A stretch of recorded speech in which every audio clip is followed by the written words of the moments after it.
This is a marvelous movement meditation that feels great for your legs, all of your back, and your neck. All you need is a floor mat and a tiger. Roll down to rest on your back.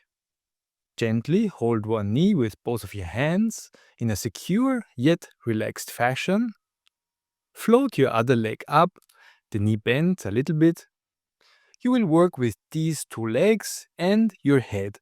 Your head for observing and thinking, but also for movement. Then move either one of these three, or all three as a team, ever so slightly, lightly, and slowly, until you start rolling to one side. Keep moving either one of these three or all of them together to roll back up again and towards your other side. The slower you do this, the more relaxing and enjoyable this meditation will be.